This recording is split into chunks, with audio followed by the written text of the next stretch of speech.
اور اب مدنی چینل کے ناظرین کو مناظر دکھاتے ہیں راہ خدا میں سفر کرنے والے اسلامی بھائیوں کی دینی کاموں میں شرکت کے حوالے سے اسپین کے شہر بارسلونا سے ایک مدنی قافلہ ساراگوسا جبکہ دوسرا مدنی قافلہ کاسپے پہنچا، جبکہ دوسرے شہر ویلنسیا سے ایک مدنی قافلہ بوریانا پہنچا۔ یہ مناظر آپ بھی دیکھیے۔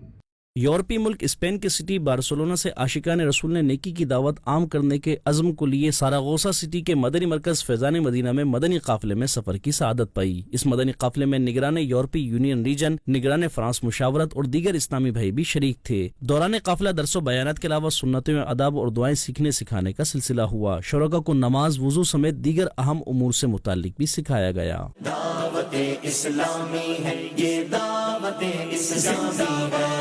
ادھر بارسلونا سٹی سے ہی عاشقان رسول کا ایک مدنی قافلہ سنتوں کی دھومیں مچاتا ہوا کاسپے سٹی کے مدنی مرکز فیضان رضا پہنچا، جہاں سنتیں، آداب اور دعاؤں کے سیکھنے کے علاوہ درس و بیان کا سلسلہ رہا۔ مبلغین دعوت اسلامی نے شرکائے مدنی قافلہ کو نماز، وضو اور غسل کے مسائل سے آگاہی دی اور انہیں نیکی کی دعوت عام کرنے کا ذہن بھی دیا۔ دوسری جانب اسپین کے ہی ایک اور سٹی ویلنسیا سے عاشقان رسول نے بوریانا میں سنتوں کی دھومیں مچانے کے لیے راہ خدا میں سفر کی سعادت پائی۔ نیکی کی دعوت عام کرنے کا سلسلہ ہوا، جبکہ مبلغین دعوت اسلامی نے درس و بیانات کیے اور شرکاء کو مختلف سنتوں آداب بتاتے ہوئے دعائیں بھی یاد کروائیں۔